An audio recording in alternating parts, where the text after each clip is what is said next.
স্টুডেন্টদের সবচেয়ে বেশি যেটা প্রবলেম হয় সেটা হচ্ছে শর্ট নিয়ে। এই শর্ট কোয়েশ্চেনগুলো করতে গিয়ে অনেকটা টাইম তাদের চলে যায়। সেই শর্ট কোয়েশ্চেনেরই কিছু প্র্যাকটিস আজকে আমরা করব। যে বিষয়টার উপরে করব সেটা হলো সরল সুদ কষা অর্থাৎ সিম্পল ইন্টারেস্ট।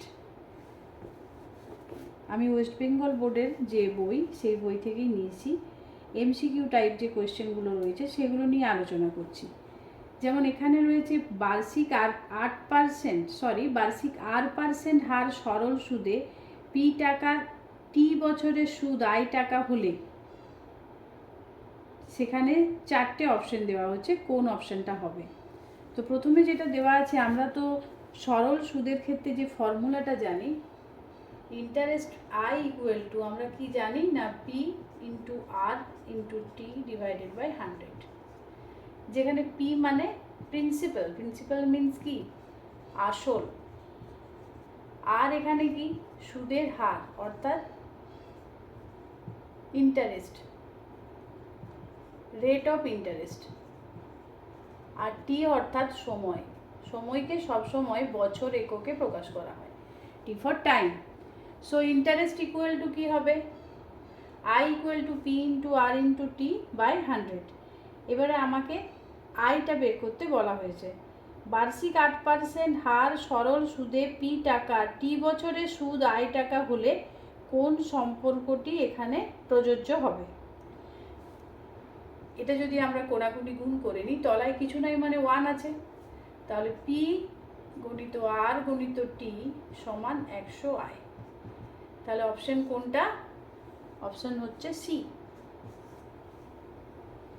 2 নম্বর কোশ্চেনে দেওয়া আছে কোনো মূলধন একটি নির্দিষ্ট সরল সুদের হারে 20 বছরে দ্বিগুণ হয়, একই সরল সুদের হারে ওই মূলধন 3 গুণ কখন হবে।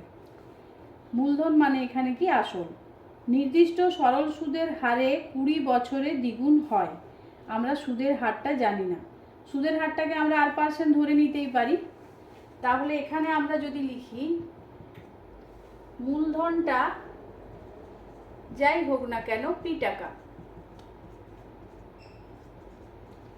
হারটা কত না আর%। আমরা এখানে কি জানি, নির্দিষ্ট সরল সুদের হারে 20 বছরে দ্বিগুণ হয়, তাহলে সময়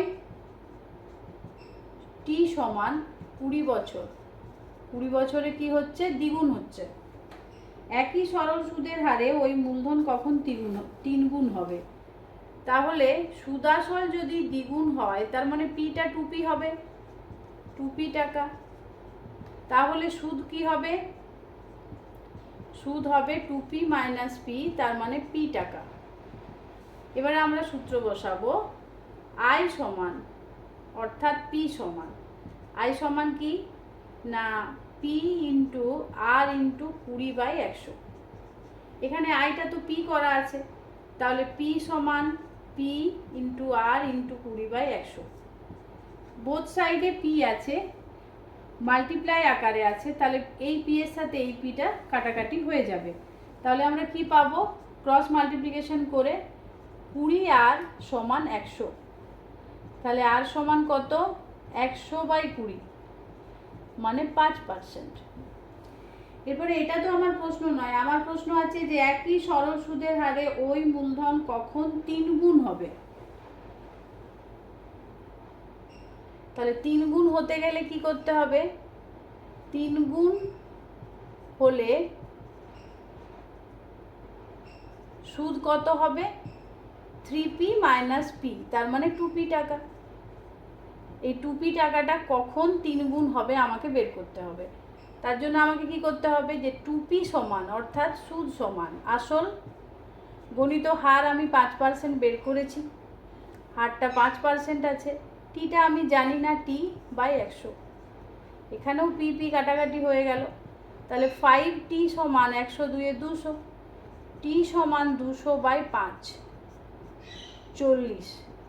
তাহলে কখন 3 গুণ হবে, 40 বছরে 3 গুণ হবে। অপশনটা কি, অপশনটা হচ্ছে সি।